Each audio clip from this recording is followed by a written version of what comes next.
video is the study of chapter 17 in the book of Leviticus. In this book, God is preparing the children to leave the encampment and to go into the promised land. And part of this, the first opening verses, are about being holy, and he is telling them how to conduct themselves, and they are not to do as the Egyptians had done, and they will be going into Canaan. And of course, those Canaanites in there had mixed with the fallen angels, Nephilim in the Hebrew, and there was very little holy about them at all. In fact, they were really not holy at all. 1 through 9 will concern the holiness issue, and then the health issues will be revisited in 10 through 16. Leviticus chapter 17, verse 1. And the Lord spake unto Moses, saying, Speak unto Aaron and to his sons, and unto all the children of Israel, and say to them, This is the thing of the Lord hath commanded, saying. Now this was to the priest, the Levitical priest, the house of Aaron and his sons, and to the entire house. 3. What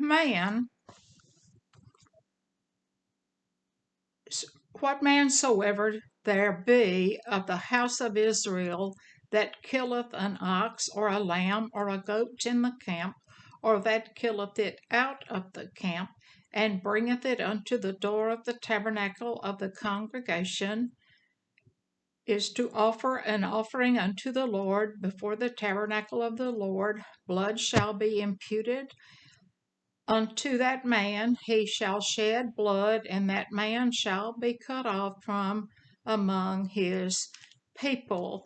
Now we need to, I have read verses 3 and 4, and in that verse 3 there is some controversy amongst scholars about those animals. Now remember that they were the animals of sacrifice, a lamb, an ox, and a goat. Now, some scholars will say that these are animals which can be eaten and not just sacrificial animals. Killeth is not zebach in the Hebrew, which is the word for being slain for a sacrifice, and it's outside the camp and not at the tabernacle. Now, in Mount Sinai, before they went into the promised land, there were 2.1 million of these people, and when they get to the promised land, some of those tribes are on the other side of the Jordan River, and some are way to the north, and to come in with a sacrificial animal to the tabernacle. They didn't have a pickup truck, and they didn't have an interstate to drive 70 miles an hour or 75, and it was difficult for them to get to the tabernacle.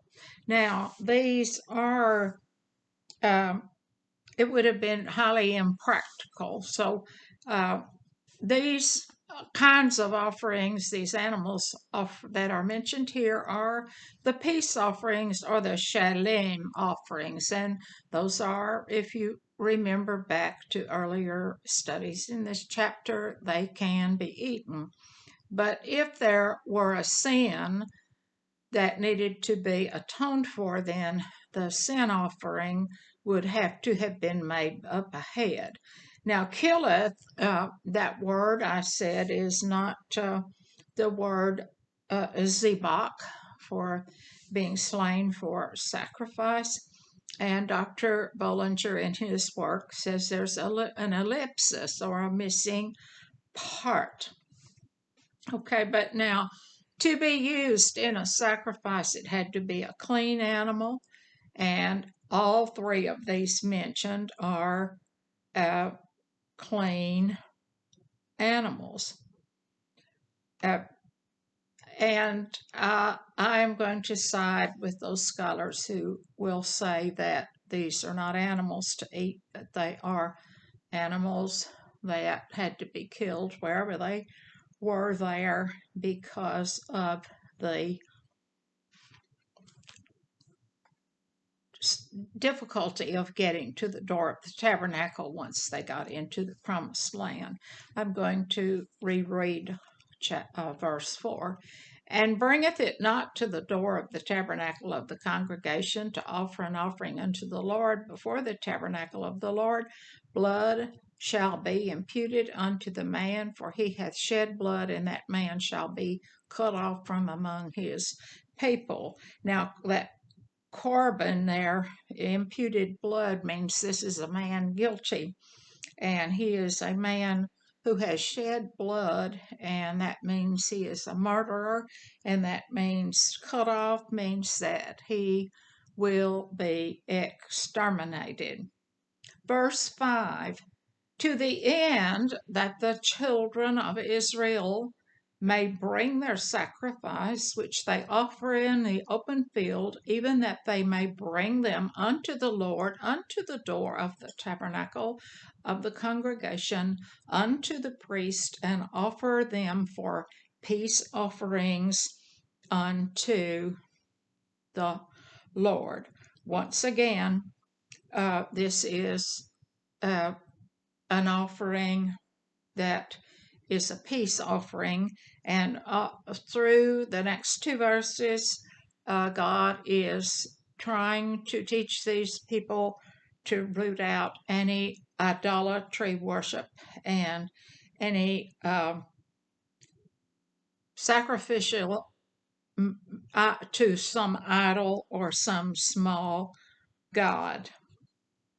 And in that open field, it in the when they did go into the promised land, they were able, rather than to bring offerings all the way in, they each family, each tribe had a place in their camp where that the animals were sacrificed. 6. And the priest shall sprinkle the blood upon the altar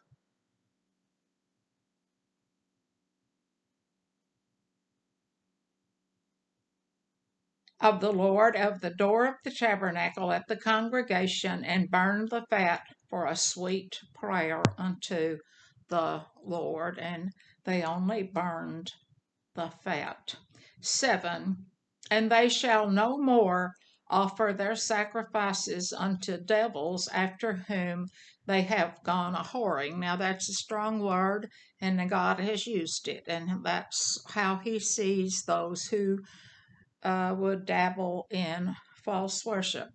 This shall be in statute forever unto them throughout their generation. And that uh, place where they were able to sacrifice in the promised land, a place each one had. And I want to take you to Deuteronomy 32:15, and then we will examine this message about the devils again. Deuteronomy 32, of course, is the Song of Moses, picking it up in chapter 15. But Jezreel is a slang name that God gave Israel, and they waxed fat and kicked. Thou art waxen fat, thou art grown thick, or rather stupid, thou art covered with fatness. Then he forsook God which made him, and lightly esteem the rock of the salvation. That rock there is capitalized, and that rock, of course, is our Jesus. 16. They provoked him to jealousy with strange gods, with abominations, provoked by him to anger. They sacrificed unto devils, not to God, to gods whom they knew not, to new gods that came newly up, whom your fathers feared not. So he is telling they did. They turned and they went to worship idolatrous gods and made up religions. And let me refer to Exodus 34:14 that God said they were to have, and we are to have, no other God before him, because he is jealous with a capital J. And you'd say, oh, well, we don't make up any false religions. Well, let me explain that the highest holy day of the year we have turned. Jesus was crucified on Passover, and Passover occurs 14 days after the spring equinox, and it's a standing solar time. And when the Nicene Council met and established the worship times for Christmas and for Easter, they named it after Ishtar, a Phoenician goddess of fertility, goddess, a pagan, and they even set the day that we recognize our Lord's resurrection on the day that this Ishtar was worshipped, and it had to do with rabbits and eggs. And it's okay to remember that we celebrate the resurrection, but remember that Easter is named for a pagan goddess. It's in the Bible one time in the New Testament, and it should have been translated Paschal, as in the Passover lamb. Now, back to Leviticus 17:7, when God used that word whoring. Now, devils, that word devil in the Hebrew is sawyir, and it's a goat. And the goat was a god in Egypt. And Josephus, the historian, he didn't write any of the Bible, but is considered a scholar of history. And he said he was Pan, that goat was Pan, and a personification of male fertility. And in Egypt, he was called Mendes. And in the mythology, you have the creatures who are goat on the bottom and man on the top. Satyrs, they are called. And today we have a devil, and he's real, and his name is Satan. And we have come up with a little goat-like caricature of Satan. He's running around in a red flannel suit with pointed ears and a pitchfork. And if you think Satan looks anything like that, you are going to be mighty deceived, because we are told in Ezekiel 28 that God made him after the perfect pattern. He will look like we think Jesus ought to look. He is a very good-looking creature. Moving forward into Leviticus chapter 17, verse 8. And thou shalt say unto them, whatsoever man there be at the house of Israel, or of the strangers which should sojourn among you, that offereth a burnt offering or sacrifice, 9, and bringeth it not unto the door of the tabernacle of the congregation to offer it unto the Lord, even that man shall be cut off from among the people, and to be cut off there is exterminated. 9 there, God, remember that in the chapter before on the atonement that God took 2 goats, at one for himself and the other the scapegoat. And scapegoat is a sin offering, and that goat, the scapegoat was let to be. And he is telling us in this verse 8 and 9 that don't let the um, habits and worship of strangers rub off.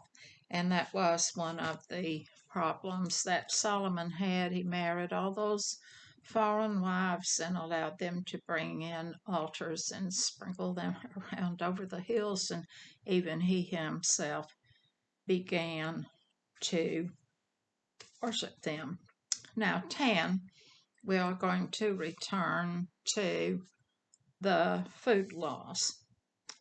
And whatsoever man there be of the house of Israel, or the stranger that sojourn among you, that eateth any manner of blood, I will even set my face against that soul that eateth blood, and will cut him off from among the people.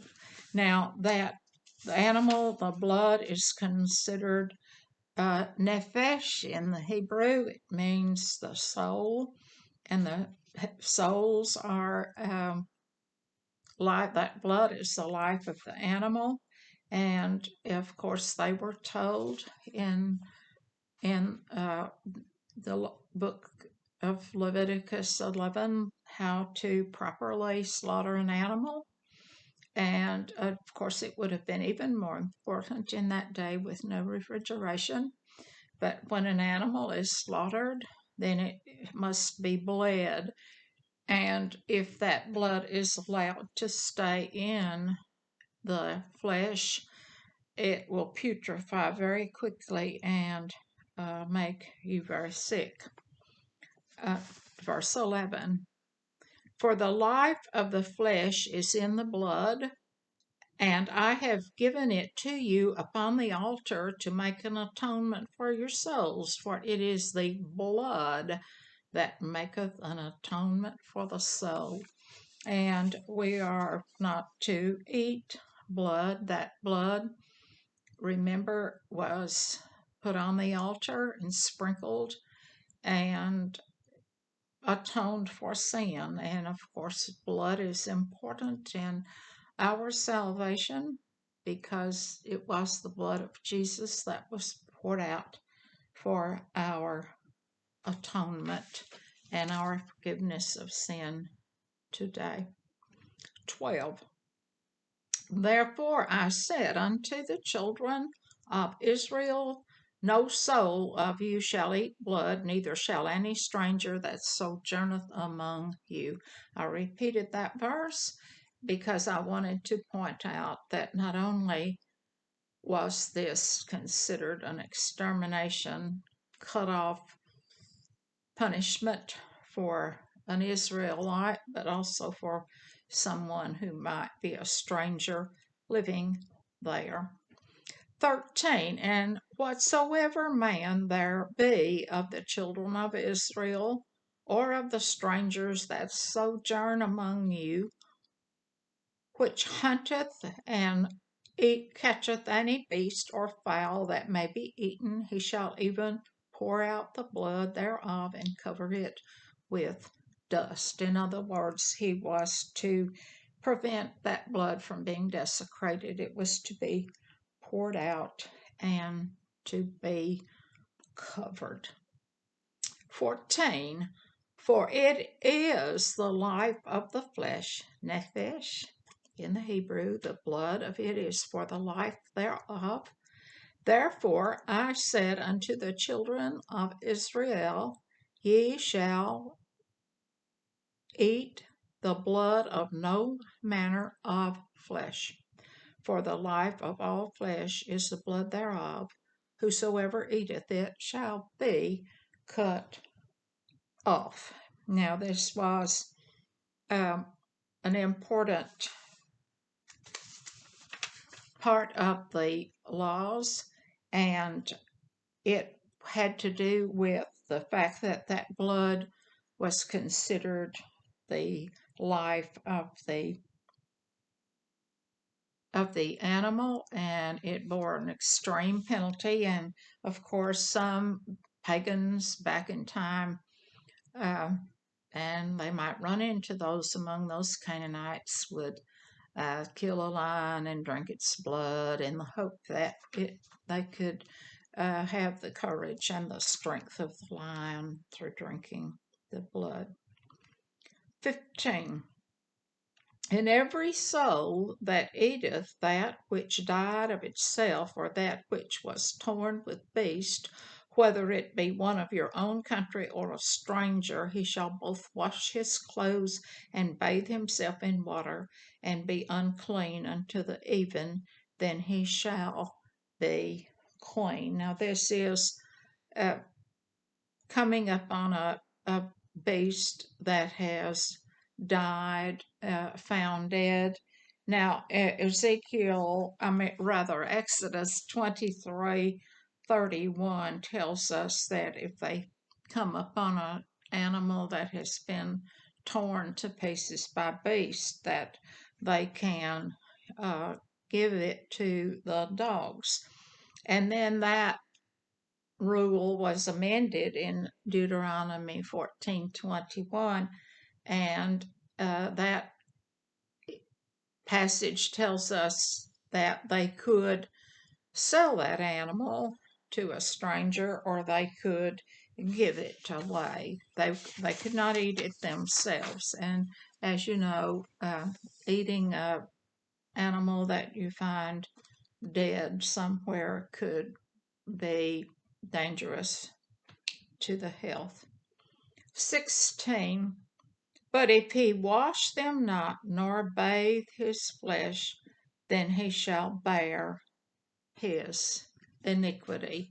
And failure to do the bathing and to make oneself clean and would require bearing an iniquity, and it could mean that an illness would come upon this person, or the person might be barren, or some other iniquitous thing might come upon that person for failure to do so.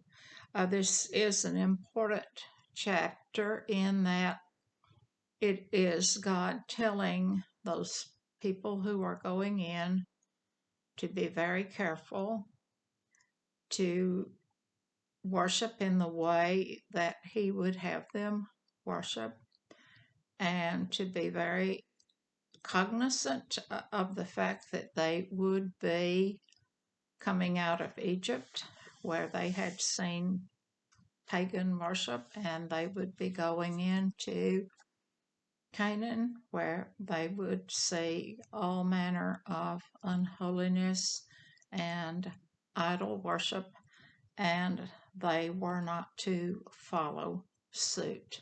And neither are we today. God expects us to love Him and to worship Him in the ways that He sets forth for us. And of course, the eating of the blood is not only because the blood represents the life and the soul, but also because, as we have learned in modern day immunology, blood-borne viruses and bacteria and so forth can bring one severe illness and cause severe health problems. This video has been an outreach of the United Methodist Church in Essex, Missouri. And on the next lesson, we will proceed into chapter 18 and 17 and several chapters past 18 and 19. God is telling them how to behave when they come into the promised land.